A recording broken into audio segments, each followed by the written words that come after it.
Vă salut! Astăzi am ales o fotografie alb-negru să o colorăm. Dacă aveți o fotografie scanată, vă recomand să o desaturați. Shift Ctrl-U pentru a o decolora total.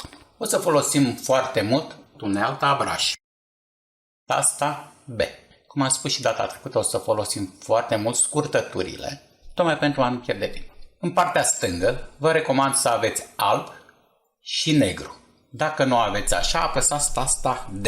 Dacă aveți alte culori, tasta D va duce la aceste culori, alb și negru. Aceste culori va fi un fel de plus, minus, șterg sau în culoare. În partea dreaptă avem fereastra de layere, unde vom mai face încă un layer, Ctrl-J. De câte ori alegem să facem o parte a acestui desen, vom face cât un layer. Cea principală va rămâne întreagă. Dublu click, îi dăm și denumire ca să nu uităm, fiindcă poate avem o fotografie mai complexă. Eu acum o să fac piele și îi dăm și denumire. Skin, piele, cum doriți dumneavoastră să-i ziceți. Ne ducem pe layerul piele, să fie bifat. Aplicăm o mască, tasta Q, s-a și înroșit și mi-a spus că s-a aplicat o mască. X, adică să avem plusul aici, negru, să avem brush. Și vedeți că începe să înroșească pielea. Eu o să o măresc puțin. O să-i dăm și o mărime, 25 mi-ar fi, ok? Și începem să aplicăm.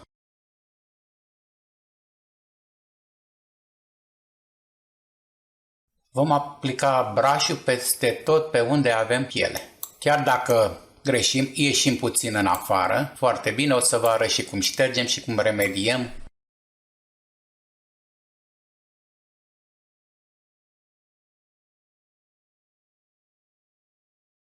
Aici, chiar dacă trecem prin volan, nu este nicio problemă, îl vom șterge după aceea.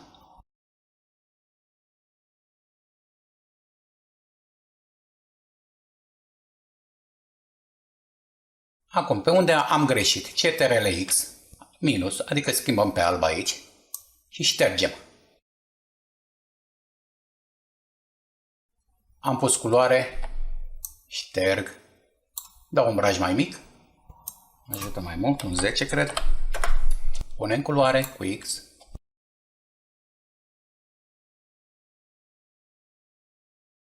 Aici unde este unghia, ștergem culoarea.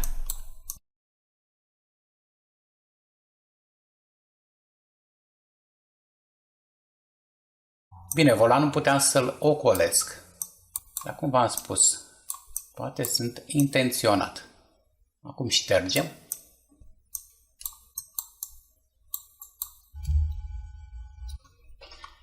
Aici dacă avem păr, să zic, care vine și pe față, desaturăm puțin brush-ul, opacitatea brush-ului, de aici. Zonele care nu vrem să le colorăm, cum ar fi dinții și ochii, luăm un brush mai mic și decolorăm. De la ochi, îi albin. Trecem la practică. Q, de select mask și Ctrl-I. Am inversat. Ctrl-J. Am creat. Partea dreaptă, layer-ul, ți-am hașurat. Ctrl-U, saturation. Bifăm colorize și voilà. Eu o să las acești parametri. Mai închideți, mai deschideți, să mai iluminați. Ok. Acum vom continua în același mod. Ne rămâne layer piele. Vom face și mai rapid. Background, luăm brush-ul, B, și facem tricoul.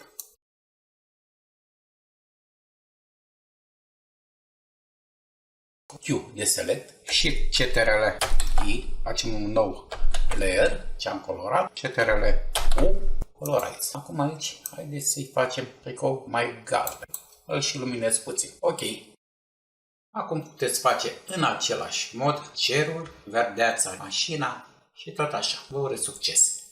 Dacă v-a plăcut și a fost de folos, nu uitați să vă abonați la canalul meu. Un like, un share m-ar ajuta, ne-ar ajuta foarte mult. Mulțumesc!